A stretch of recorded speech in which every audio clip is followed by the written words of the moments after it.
Guys, let's talk about Ghana music industry. A lot of people are feeling that this music industry, a lot of Ghanaian artists, Ghanaian fans, Ghanaian stakeholders, they are really, really ungrateful to an extent.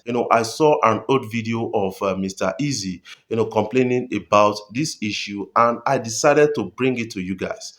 What's really, really interesting about all of this is after saying or doing all of this, they still come out to Nigerians just to get assistance to push their music up globally. And that is not going to work for them. It's like driving your car with your leg on brake pedal. That is not really going to work. Mr. Easy has actually launched a complaint in the past saying that though he rep Ghana music globally and they are getting those attentions as a result of him, and these guys decided to omit him from Ghana Music Awards, and that is really, really sad at the time. And a lot of people don't seem to really, kind of appreciate that of the Ghana music industry. This is not the first time we hear this kind of complaint, or we've heard this kind of complaint. This is not the last time we are going to hear it, because a lot of people, even within the Ghana music industry, they are still complaining about this. The likes of Shatta Wale has actually come out to complain about Ghana music industry not supporting each other, rather, fighting those people that are trying to become successful in the Ghana music industry. I listened to Sakodi, his one of his rap song called The Press, and that song exposed a lot of things within the Ghana music industry. These guys, they don't support their artists, but they want to get the glory that comes alongside it. That is not going to work. If you are not ready to invest in the Ghana music industry, you are not ready to get a lot of it. Let's listen to Mr. Eazi. Recognition is in the hearts of those who are listening to your music, and if so, nobody can deny that Mr. Eazi has really impacted the Ghanaian music industry, really pushed Ghana music to a different level. So at the end of the day, if there's no plaque for it, that's fine, because it's funny how somebody who is not recognized is headlining Ghanaian independence celebration in the UK. Wow. I think there's going to be a revolution in the Afrobeat sector, in the African music industry right now, because a lot of people are really speaking up for themselves, while some people are speaking up for the music industry and for the art and culture. That is what it is. When you look at the African music industry, the biggest music industry in Africa is that of Nigeria, followed by that of South Africa, and now a lot of people are trying to put Ghana in there. But you need to actually understand that the likes of Congo, or the Congo music industry, is a bit pronounced than the Ghana music industry, based on their artists selling international arenas. We still don't have that happening in Ghana. Recently, a person of King Promise actually did a concert, sold out a small arena in one of these Asian countries, and a lot of people were making noise about it. Instead of them to acknowledge that this guy actually did well, they started comparing this guy to the likes of Rema,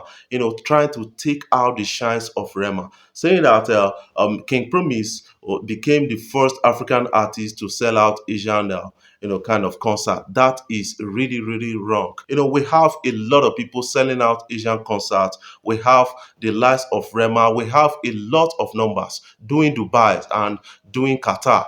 Those guys are really making impact. You just have to tag along. You just have to leverage on the relationship you have with Nigerians just to explode your music industry. But Ghana, they are not doing that. Instead, they're trying to find a competitive foot within the music space, and that is not going to help them. They did that at Afro Nation, and it pay them negatively, and right now they are trying to repeat that mistake. Remember, in 2023 December, they came out with Play Ghana policy. This is in response to Nigerian music dominating their music industry or their spaces, and then a lot of people were really concerned about that, and they got negative feedback from Nigerians, and the lives of Black Sherif is no more that popular in Nigeria as a result of associating with a particular clique of persons trying to mute Nigerian music in Ghana. You have to understand that Right now, the best way to go is collaborations across your international boundaries. That is going to help you guys to grow. I remember Shatta Wale coming out to say they had an opportunity where he had a song with Beyonce. That was an opportunity to launch proper into the music space internationally. These guys killed it.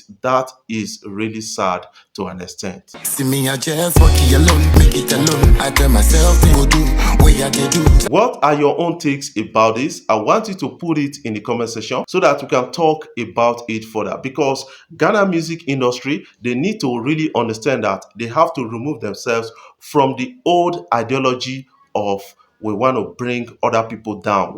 We are bigger than other music industry when you are struggling. That is not going to help you. Remember that in 2023, a person of Jackie shared the how her songs were streamed in Ghana on Spotify.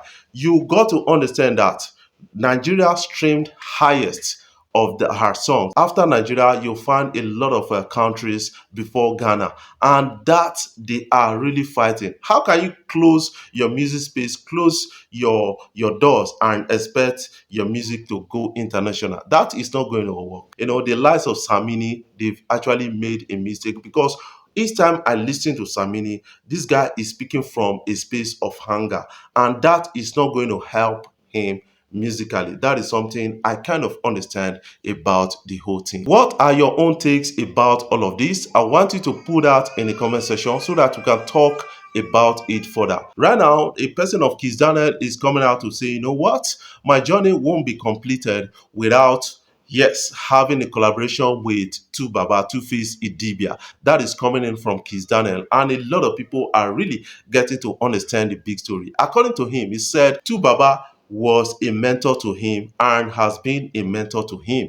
And you've got to understand that he's now begging Two-Baba to come into the vocal booth so that they can have a song together. Do you think a collaboration between Kizz Daniel and Two-Baba is going to make sense a bit?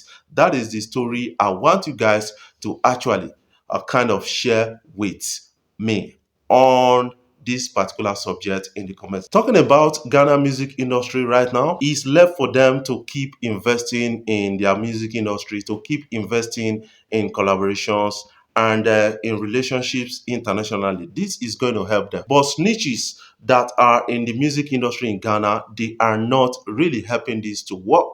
Remember that a person of Stonebwoy came out to say, you know what, there are some Nigerian gatekeepers trying to stop or not making Ghana music industry succeed, and that was a big allegation. In spite of that, we are still supporting this artist. Remember that Davido actually brought out this artist at his recent Madison Square Gardens concert, and a lot of people can really attest to the fact that yes, we are really supportive of the music industry. All they got to do is to cut loose of the hate, to cut loose of the jealousy, and then focus on getting their music industry or their music sounds places, not trying to own other people's music. Somebody came out to say, Amapiano is a subtle azonto, and that was really laughable for me. And also coming out to say they own Afrobeat, that is also a kind of laughable for me. The likes of Fela created Afrobeat, and we have to understand that